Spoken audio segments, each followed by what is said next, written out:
Gusto mo bang madudurog ang puso niya sa kakaisip sa'yo pagkatapos mong gawin ang ritual na ito? At lalong-lalo na palagi na lang kayong nag-aaway ng dalawa ng mahal mo at palagi na lang kayong nagbabangayan sa isa't isa. At dahil sa LDR kayong dalawa, ay halos hindi na kayo nagkakaintindihan at minsan na lang siyang nagpaparamdam sa'yo. Ngayon, kung gusto mo na sobrang madudurog ang puso niya sa kakaisip sa'yo, ay gawin itong ritual na ibabahagi ko sa inyo ngayon. Ito'y napaka-epektibo at napakadali pong gawin, basta dapat buo ang loob at tiwala mo sa mga ganitong pamamaraan.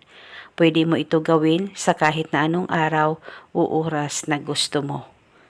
Ang gagawin mo lamang ay kumuha ka ng papel at panulat at mag-draw ka lamang ng heart sa papel.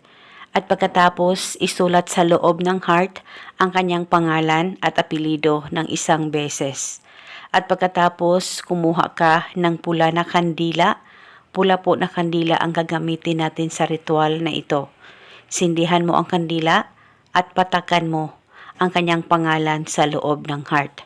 Kahit ilang patak ay pwedeng-pwede po.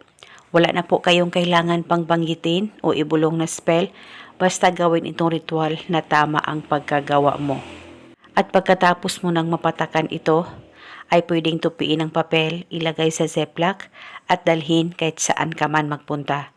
Itago itong ritual hanggang kailan mo gusto. At paniguradong madudurog ang puso niya sa kakaisip sa'yo at isa itong paraan para manumbalik ang pagmamahal at nararamdaman ng partner mo sa'yo. Basta tiwala lang. At itong ritual ay isa ring gabay para patuloy ang pagmamahalan at magandang relasyon ninyong dalawa ng partner mo, malayo o malapit man kayo sa isa't isa. At ito muna sa ngayon, maraming salamat po sa panonood. May God bless us all.